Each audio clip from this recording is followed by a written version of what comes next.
ಮಾಡೋದಕ್ಕೆ ನಿಖಿಲ್ ಕುಮಾರಸ್ವಾಮಿ ಅವರು ಇರೋದು. ಸರ್, ಇವತ್ತು ನಿಮ್ಮ ನೇತೃತ್ವದಲ್ಲಿ ಪಾದಯಾತ್ರೆ ಮಾಡ್ತಿರೋ ಉದ್ದೇಶ?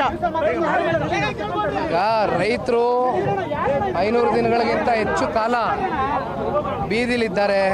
ಯಾರು ಕೂಡ ಅವ್ರನ್ನ ಸರ್ಕಾರದ ಕಡೆಯಿಂದ ಬಂದು ಚರ್ಚೆ ಮಾಡುವಂಥದ್ದು, ಯಾಕೆ ಇಲ್ಲಿ ಕೂತಿದ್ದಾರೆ, ಅವ್ರ ನೋವು ಏನು ಮಾಡಬೇಕು ಈ ಯೋಜನೆ ಬಗ್ಗೆ ಅನ್ನುವಂಥದ್ದು ಯಾರೂ ಕೇಳಿಲ್ಲ. ಆ ನಿಟ್ಟಿನಲ್ಲಿ ಇವತ್ತು ರೈತರನ್ನ ಉಳಿಸ್ಬೇಕು ಅನ್ನೋದಾದರೆ ಇಲ್ಲಿ ಯಾರೂ ಬರ್ತಾ ಇಲ್ಲ. ಹಾಗಾಗಿ ವಿಧಾನಸೌಧಕ್ಕೆ ಹೋಗಿ ಪ್ರಶ್ನೆ ಮಾಡುವಂಥದ್ದು ಆಗಬೇಕು ಅಂತಕ್ಕಂಥದ್ದು ರೈತರ ಅಭಿಪ್ರಾಯ ಏನಾಗಿದೆ.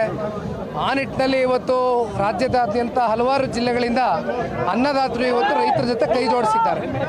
ನಿವೃತ್ತ ಜಡ್ಜ್ ನೇತೃತ್ವದಲ್ಲಿ ಒಂದು ಕಮಿಟಿ ಕೂಡ ಮಾಡಿರೋಂಥದ್ದು ಸರ್, ವರದಿ ಕೊಡೋದಕ್ಕೆ.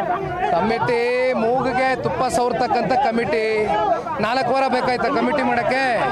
4 ವಾರದಿಂದ ಹೇಳಿದಂಥದ್ದು ಮುಖ್ಯಮಂತ್ರಿಗಳು ಈಗ ಹೇಳಿದ್ದಾರೆ ಅಂದರೆ ಅದು ನಮ್ಮ ಪಾದಯಾತ್ರೆಯ ರೈತರ ಒಂದು ಬಿಸಿ ಮುಟ್ಟಿದೆ ಸರ್ಕಾರಕ್ಕೆ. ಹಾಗಾಗಿ ಇವತ್ತು ತರಾತುರಿಯಲ್ಲಿ ರಾತ್ರಿ ಮಾಡ್ಕೊಂಡಿದ್ದಾರೆ.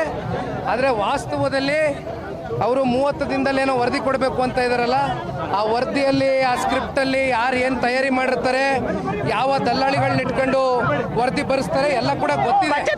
ಪಾದಯಾತ್ರೆ ಅಂತ ಹೇಳ್ತಿರೋಂಥದ್ದು ಚೆನ್ನಾಗಿದೆ.